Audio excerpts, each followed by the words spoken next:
This is so screwed up, my friends, that this woman was punched repeatedly in the face. I'm actually going to be talking about it in the Legal Rideshare podcast today. In about an hour, we're going to be talking about this. Verification. What type of verification do they have? They love throwing out this word. Oh, we're verifying the riders. No, you're not. It's not working. And grandmother was punched repeatedly in the face by a group of men she picked up in her Uber. Now she's calling for safety changes, and she's sharing her story only with our Andrew Ramos. I thought it was it. I thought I was never, ever going to be able to see my family again. Nearly a week after this Uber driver was attacked, the bruises to her face and head are still very much visible. And the trauma, she says, is resounding. The victim, who wanted to only be identified by her first name, Melissa. Melissa, my heart goes out to you. Whatever we can do for you, GoFundMe, you name it, send it on over so we can add the link, right? And I highly, highly suggest you go out there and get a heavy hitter attorney. If there are any attorneys watching this video, reach out to this lady and take the company to the cleaners. This is unacceptable. Unacceptable.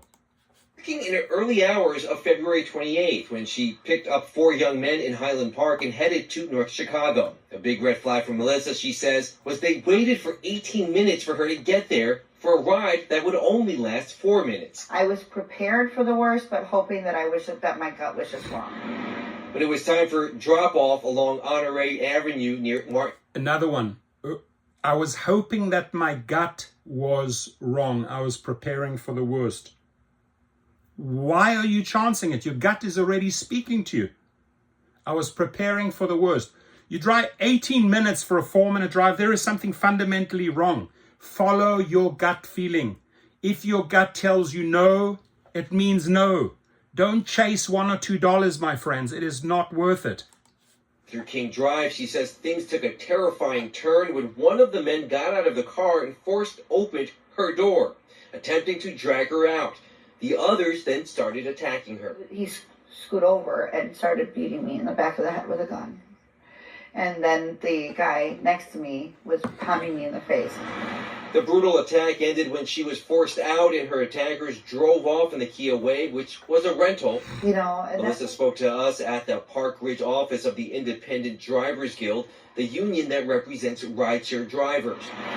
What she says is troubling about the attack is that it could have been prevented, as Uber allows passengers to see the driver's photo before pickup, while drivers cannot see their riders' photos, which leads her to believe that they targeted her because she was an older woman. If they know ahead of time, they can literally plan attacks, and I think that would cut down on attacks tremendously if people can. How many times Dara Koshashawi and Lyft, how many times Uber and Lyft have we been telling you this? Uber, Dara Koshashawi here, your wife Sydney, this, your husband created this because he's incompetent to act. He is lying to the outside world and to drivers when he says, oh, there's verification. There is no verification. Target specific drivers based on appearance, gender, or make of car. Sometimes there's a picture of the person, but it might be a picture of a flower or their dog or anything. So we literally don't know who's getting in our car. Now, in response to our story, an Uber spokesperson told us that they are now in touch with Melissa as she recovers from this attack, also adding that the rider in this case has been banned from their platform. This as Uber will continue to work with local law enforcement on what they describe as a very active investigation. Thank you for the reporting. Sorry, you failed. You failed us once again. You failed the drivers. You failed this woman. And that is not enough. Some dumbass excuse by a spokesman is not enough. This is on Dara Koshashawi's watch. And Sydney, his wife, maybe you could talk to him tonight. He actually start doing something about proper safety. Investors, really? You wonder why your stock is going down and never gets above the 80 thresh mark? It's because this type of stuff plays out in the news daily. But they don't act. They look the other way. They pretend, oh, you know, if it was one of the family members or an extended family member of these CEOs, oh man, they would jump. They would jump. And it saddens me that these type of people are on the platform. And like she correctly says, right? Oh, you could have a flower emoji or a dog emoji or any. No, but not the real face.